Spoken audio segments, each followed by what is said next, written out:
आप सभी का स्वागत है आपके अपने YouTube channel RNS education news में। दोस्तों, इस वीडियो में बात करने वाले हैं दो अति महत्वपूर्ण अपडेट्स की, और वो अति महत्वपूर्ण अपडेट क्या हैं उन पर मैं बात करने वाला हूं। पहला जो अपडेट होगा दोस्तों, नर्सिंग कर्मचारी और चालक संविदा सेवा नियमों में शामिल नहीं किए जाएंगे, ये सरकार की तरफ से साफ किया गया है। दूसरा दोस्तों, आज सुबह मैंने एक वीडियो अपलोड किया था दैनिक भास्कर की न्यूज़ कोविड हेल्थ असिस्टेंट को लेकर के। काफ़ी सारे लोगों ने वहाँ पर उस वीडियो को फर्जी बताया, बहुत सारी चीज़ें कही गई हैं, तो उनको ये मेरा जवाब समझिए और विद प्रमाण के साथ मैं जवाब देता हूँ। बहुत मेहनत की और वो चीज़ें निकाल करके लाया हूँ, आप लोगों को दिखाने वाला हूँ। दोनों ही खबरें हैं। एक और महत्वपूर्ण अपडेट है जो इस वीडियो के अंत में देने वाले हैं, उसका जवाब भी बहुत महत्वपूर्ण रहने वाला है। सरकार की तरफ से क्या दिया जाता है वो भी बहुत महत्वपूर्ण है। तो दोनों ही जो सवाल हैं उनके जवाब सरकार ने क्या दिए हैं वो सुन लीजिए साथियों। सबसे पहले तो दोस्तों, ये जो जानकारी ली गई है राजस्थान विधानसभा की जो ऑफिशियल वेबसाइट है उससे मैंने ये जानकारी ली है, यानी कि विधानसभा से ही जानकारी ली गई है। इसमें दोस्तों 13 मार्च 2023 को एक सवाल पूछा गया था, यानी कि बीते कल ही, आज 14 मार्च है और डेट भी आप लोगों के सामने लिखी है, और जिसने सवाल पूछा था उनका भी नाम लिखा गया है। निर्मल कुमावत ने पूछा था और इन्होंने 3 सवाल सरकार से किए थे साथियों। तो पहला सवाल इनका था, क्या यह सही है कि सरकार द्वारा कोरोना काल में कोविड स्वास्थ्य सहायकों को लगाया गया था। एक सवाल ये था इनका, यदि हाँ तो कितने पदों व कितने मानदेय पर, उक्त को क्या क्या सुविधाएं दी गई, विवरण सदन की मेज पर रखें। ठीक है, एक सवाल ये पूछा गया था। दूसरा सवाल दोस्तों यहाँ पर पूछा गया था, क्या सरकार द्वारा उक्त को 50 लाख रुपए का बीमा कवर दिया गया, यदि हाँ तो कब व नहीं तो क्यों, विवरण सदन की मेज पर रखें। इन्होंने ये भी पूछा था, क्या इनको भी जो कोविड हेल्थ असिस्टेंट लगाए गए थे, क्या इनको भी 50 लाख का जो बीमा कोविड काल में किया गया था, नर्सिंग स्टाफ और जो भी स्टाफ थे उनका, क्या इनको भी इसमें ये लाभ दिया गया था। तीसरा इन्होंने पूछा था कि क्या सरकार उक्त स्वास्थ्य सहायकों को नियमित करने का विचार रखती है, यदि हाँ तो कब तक, और यदि नहीं तो क्यों नहीं। ये 3 सवाल पूछे गए थे माननीय विधायक महोदय के द्वारा, और इन तीनों सवालों के जवाब सरकार ने दिए हैं। देखिए, लगाए गए थे या नहीं लगाए गए थे उस पर इन्होंने बताया है। इन्होंने बताया कि कोविड स्वास्थ्य सहायकों को 31 जुलाई 2021 तक नागरिक सुरक्षा विभाग द्वारा जिस तरह से प्रत्येक जिला स्तर पर स्वयंसेवकों का मनोनयन किया जाता है, उसी आधार पर समस्त जिलों में कोविड स्वास्थ्य सहायकों के चयन मनोनयन की स्वीकृति प्रदान की गई थी।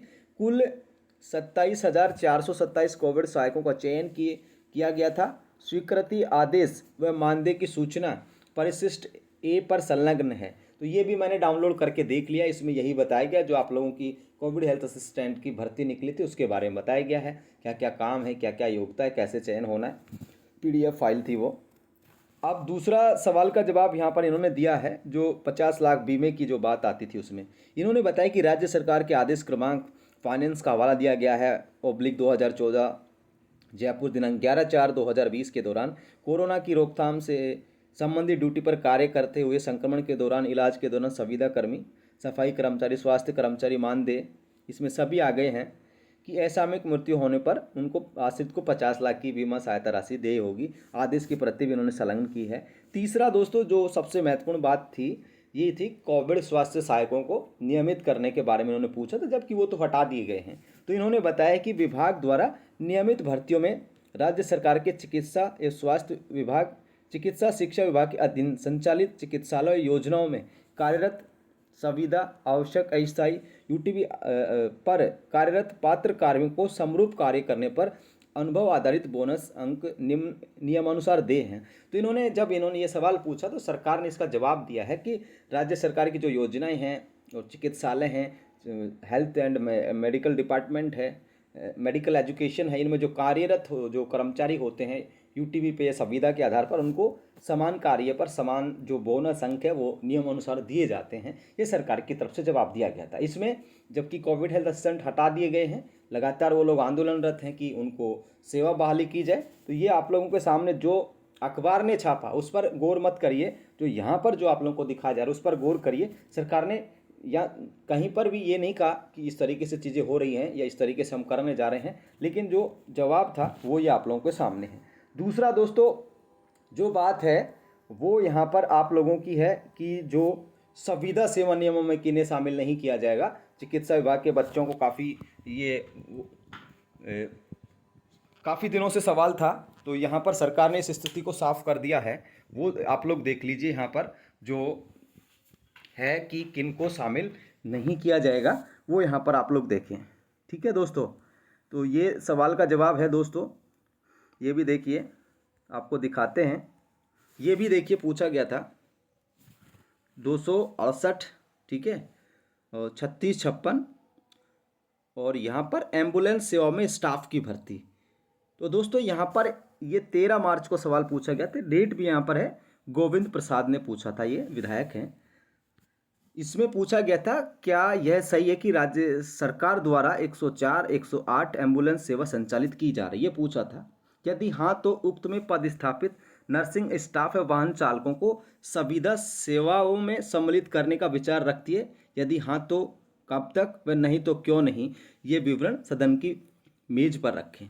तो ये जब सवाल पूछा गया इनसे, क्या सरकार 104, 108 संचालित करती है, और यदि करती है तो इसमें जो नर्सिंग स्टाफ लगा है और जो वाहन चालक लगे हैं उनको सरकार क्या संविदा सेवा नियमों में शामिल करेगी, तो इसका जवाब सरकार की तरफ से ये दिया गया है। ठीक है, तो इन्होंने बताए हैं राज्य में एनएचएम के द्वारा खुली निविदा के माध्यम से सेवा प्रदाता एजेंसी का चयन कर 108 जननी एक्सप्रेस, 104 जननी एक्सप्रेस सेवा व 108 आपातकालीन एम्बुलेंस सेवाओं को संचालन किया जाता है।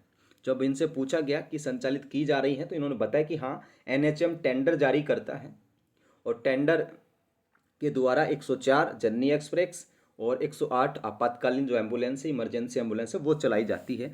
दूसरा इनका दोस्तों था क्या नर्सिंग स्टाफ या वाहन चालकों को संविदा सेवाओं नियमों में शामिल किया जाएगा या विचार रखती है, तो इन्होंने कहा कि नहीं।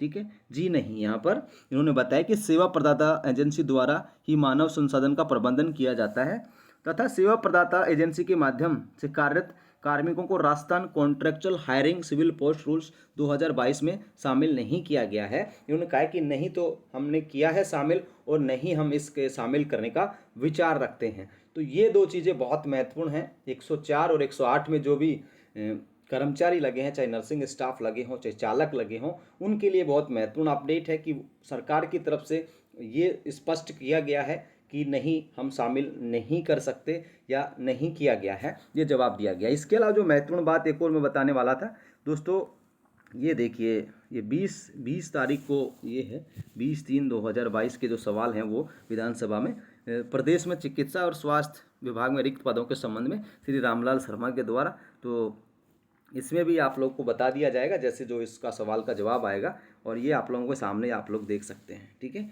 104 और 108 के लिए यहाँ पर सरकार ने मना कर दिया है, जी नहीं, शामिल नहीं किया गया है contractual to civil post rules 2022 में। और ये आप लोग देखिए 20 तारीख को ये सवाल पूछा जाएगा। ठीक है, प्रदेश में चिकित्सा के कितने रिक्त पद हैं, ठीक है, और इन पदों को भरने का विचार रखती है नहीं, तो वो भी यहाँ पर आप लोग देखेंगे तो आपको बता दिया जाएगा। ठीक है दोस्तों, तो ये जानकारी थी आप सभी के लिए, ऑफिशियल अपडेट है, कहीं से